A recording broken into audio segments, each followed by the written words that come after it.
Great rising grasshoppers. I am so glad that you are able to come back to see me today. I hope everybody is staying safe. My name is Maadi Tanetter, and I am a teacher, a social studies teacher at Denton Magnet School of Technology. Now, last week, we talked about President Kennedy and President Johnson and their roles in the civil rights movement. Today, we are going to wrap up this chapter and focus on other groups wanting their civil rights. Now, if you have the study packet, we are going to be using Section 3. Make sure that it does have Section 3 at the very top. You can use your own paper, or you can just listen and get these notes later because this lesson will be available on YouTube a little bit later. I would wait until Thursday to check to make sure that it has uploaded. And if you have the packet, you can use a highlighter, a pen to answer the questions as we go along. But it's completely up to you. Now, our two critical standards are these. Number 9, critique major social and cultural changes in the United States since World War II. And number 12, recognize domestic issues that shaped the United States in World War II. Now, as I had mentioned before, last week we talked about President Kennedy and President Johnson's roles in the civil rights movement. We are highlighting other groups as well that were seeking their civil rights.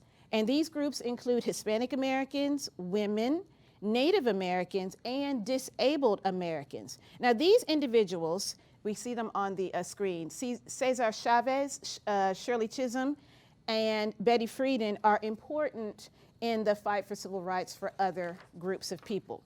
Now, before we get into it, I am going to go ahead and do this bell ringer, get your dendrites working. If you were there, put yourself in this place. Your parents came to the United States from Mexico, and you were born in California in the 1950s. You and your family work year-round picking crops. The work is hard, and the pay is low.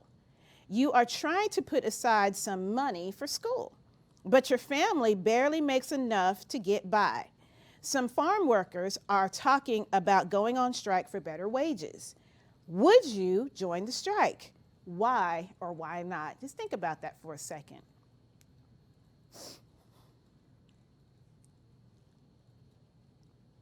Lots to think about. Just like with any other strike for other occupations, joining the strike could lead to better working conditions if it is successful and if your demands are met.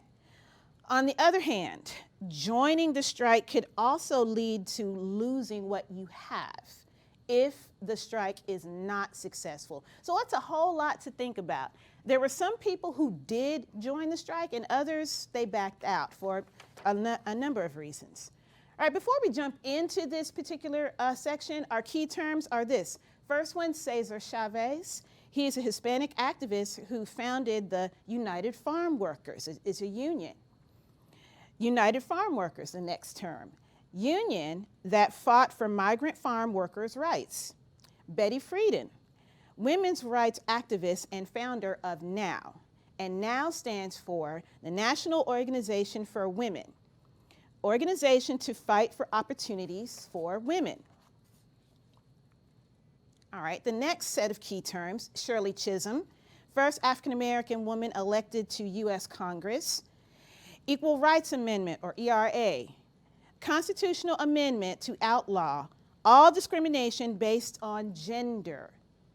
Phyllis Schlafly, leader of opposition to the Equal Rights Amendment. The American Indian Movement, or AIM, group formed to fight for Native Americans, and Disabled in Action, activist organization for rights of disabled workers. So, our essential question is this. Encouraged by the success of the civil rights movement, how did other groups work for equal rights in the 1960s? Now, the thought process was this. Other groups are fighting for their right to life, liberty, and the pursuit of happiness. We need to do the same. And these groups use some of the same tactics, such as public protest and going through the courts to draw attention to these type of issues. And the first group we're going to focus on is Hispanic Americans. They organized for change. Now, Cesar Chavez, he had founded a union that was later known as the United Farm Workers. Give you a little bit of information about him, and I like to give you little tidbits about Cesar Chavez because I like to tell my students that these are ordinary people doing extraordinary things. So here's one. He grew up on a farm in Yuma, Arizona, with his 2 brothers and his 2 sisters. And oddly enough, President John F. Kennedy reportedly offered in 1962 Chavez a position in the Peace Corps for part of Latin America, but he had declined so that he could continue trying to organize farm workers. And also, he was a vegetarian, okay? And I thought that was noteworthy because his family was part of these farm workers that did pick crops. So what the union did was this. The union worked to get better pay and better working conditions for migrant farm workers. And this struggle for political power for Hispanics had far-reaching consequences. So in other words, when these protests and these strikes were coming about, as they were successful, they led to other things for Hispanic Americans, such as provision of teachers who could speak Spanish and other languages while students learned English. This is one of the reasons why we have ESL teachers in our school system. Now, this also led to the Voting Rights Act of 1975, and it made it possible for people to vote in other languages other than English. Because our country, as you know, has a big salad of many different cultures, many different languages from all over the world, and we need to accommodate for those. So that was Cesar Chavez. The women's movement.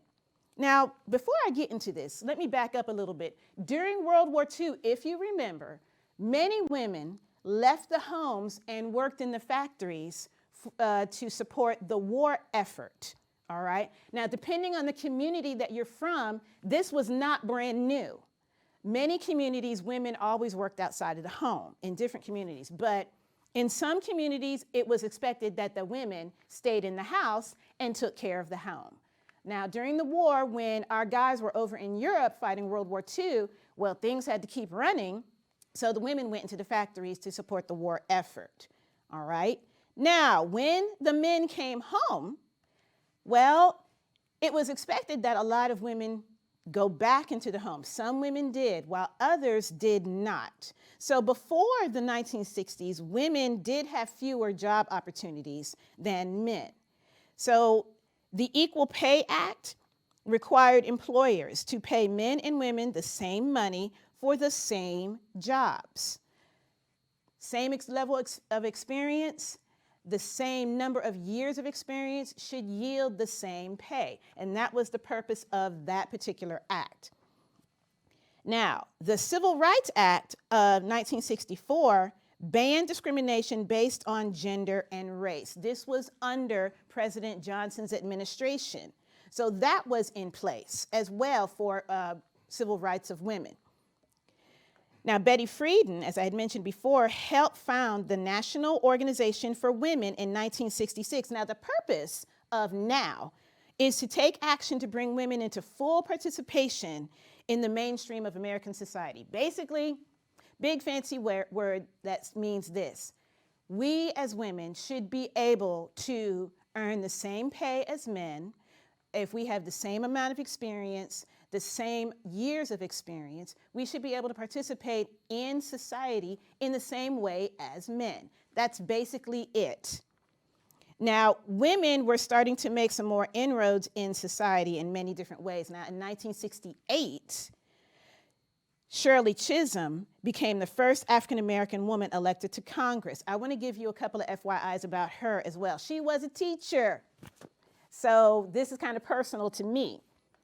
And she represented New York's 12th congressional district for 7 terms from 1969 to 1983. And believe it or not, she also ran for president of the United States in 1972.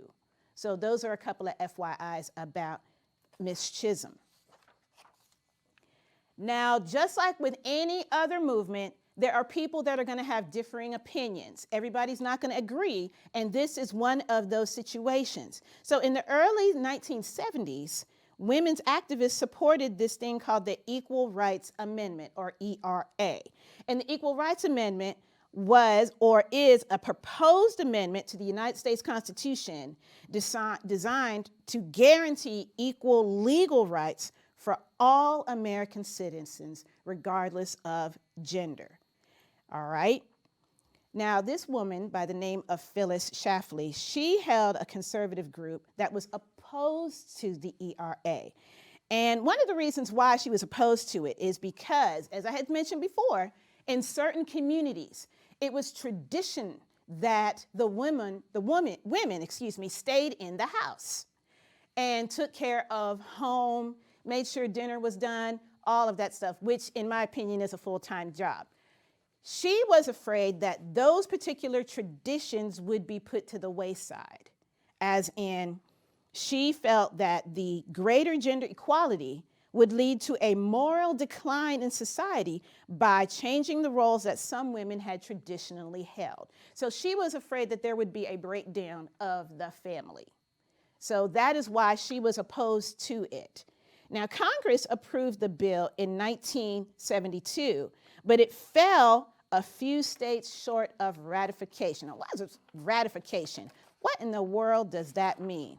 When you ratify something, it basically means that you make it important, or you make it official, you make it valid. It's legitimate, all right? Now, what you see right here, look at those map skills going. Now, this map does not have a compass rose, but if you remember, point up, that's north, point down, that's south.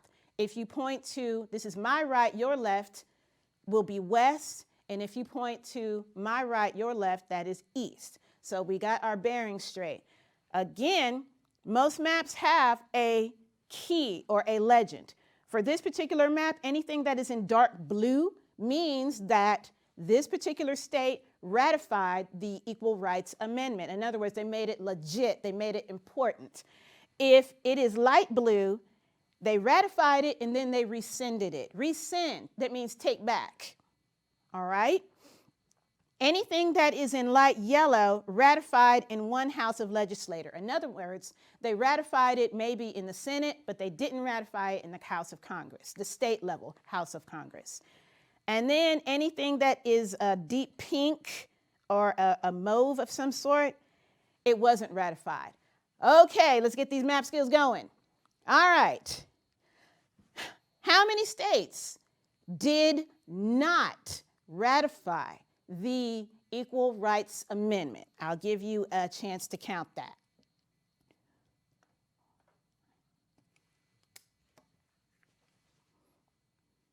All right, if you said 7, which is my lucky number, you are correct. 7 states had not ratified the Equal Rights Amendment. So what does that mean? Well, it means that that particular state did not feel like this was important enough for, at the time, to guarantee equal legal rights for all Americans, regardless of sex. Now, things have changed, of gender, that is. Things have changed since then, but at the time, these 7 states did not ratify it. All right, let's go to the West. Did California ratify the Equal Rights Amendment? If you said yes, then you're using your legend, which means you have some boss map skills, okay? So anyway, part of social studies, yeah, we are going to be looking at maps, and you need to be able to read them. So this is a map that shows which states supported the Equal Rights Amendment. All right, let's move ahead. Now we're looking at the Native American population, and the American Indian Movement, or AIM, fought for Native American rights and control over their own lands. Does this sound familiar? Does anybody remember on last week I had said something about the Black Power movement wanting to do pretty much the same thing, control over their own communities, things like that. Same deal, different groups of people, all right? Founded in 1968, The American Indian Movement is an organization dedicated to the Native American civil rights movement, and its main objective is the sovereignty or authority of Native American lands and peoples, preservation of other cultures and traditions, and enforcement of treaties with the United States. Now, historically, when it came to treaties between Native American groups and the United States, they were put in place, but sometimes, I take that back, a lot of times, Native Americans usually ended up on the short end of the stick. In other words, they didn't get the best deal possible. So with this particular group, they held protests, one of which ended in a gun battle. Freedom isn't free, unfortunately. And these protests, they called attention to Native American issues, and that was one way in which one group of Americans fought for their civil rights. Other voices for change. We have another group that was doing the very same thing in terms of civil rights, Disabled Americans. Now, this group called Disabled in Action, or DIA, worked to change laws and make people aware of problems that disabled people face. Now, in 1975, the Education of Handicapped Children Act passed. This is one of the reasons why we have Ms. Jones in the corner of your screen interpreting for us. And thank you, Ms. Jones, for your participation in this project. I do appreciate you. Now, in 1990, the Americans with Disabilities Act passed, and it allowed all types of discrimination. It outlawed, all types of discrimination against disabled people. This is one of the reasons why if you go into federal buildings, there are ramps. And if you go into these same buildings, you can go to a restroom, for example, and you can see these little bumps on a sign. That's Braille. And Braille is the type of typing to where people that are blind, they can read it. All they have to do is touch those bumps and they can translate, oh, this is the men's restroom or this is the women's restroom. All federal buildings have all of these things. They have ramps, they have signs with Braille, things like, and they also have interpreters for the hard of hearing or for the deaf. So all of these things were put in place because of acts like this. So in summary, Hispanic Americans organized civil rights and economic opportunities. The women's movement worked for equal rights. And other Americans also fought for change as well, like the disabled, like the Native Americans. And the premise behind that is this. We're all living here in the United States, and we all should enjoy the life, liberty, and the pursuit of happiness. And the only way we can do that is if everybody enjoys their civil rights. Now, because we are at the end of this particular chapter, I thought that I would give you this visual summary of these groups that demanded their civil rights during the 1960s and the 1970s. First, we have our African Americans demanding their civil rights, the desegregation of public places like schools, bus stations, other public facilities. Because at that time, if you remember, because of the court case Plessy versus Ferguson, the facilities were separate but equal. But the problem was they were not equal in terms of quality, in terms of standards and things like that. If you remember, I had spoken to you about Plessy versus Ferguson, Brown versus Board of Education to overrule the Plessy versus Ferguson court ruling, and Thurgood Marshall was involved with that. Then we also have our Native Americans with AIM, and they had fought for their civil rights. The visual summary also mentions the Disabled in Action for Disabled Americans, and NOW, the Organization for Women. So all of these groups came together to fight for civil rights of certain groups. So next week, we're starting a brand new chapter, and we are going to be getting into the Vietnam War years. The first section that we're going to be dealing with is Kennedy and foreign policy. We're backtracking just a little bit, and we are going to be talking about President Kennedy's actions before the Vietnam War and some of the things that he had done. This is chapter 14. As I said before, you can catch this lesson on YouTube, but give it about maybe a 12-hour loop before you go to it. And you can also see this on MCPSS TV as well. So with that said, I am so glad that you are able to join me. I hope you all are staying safe and well. My name is Ma'ati Tanetter. I am a social studies teacher at Denton Magnet. I want you all to be well, grasshoppers, and I will see you next week. Bye-bye.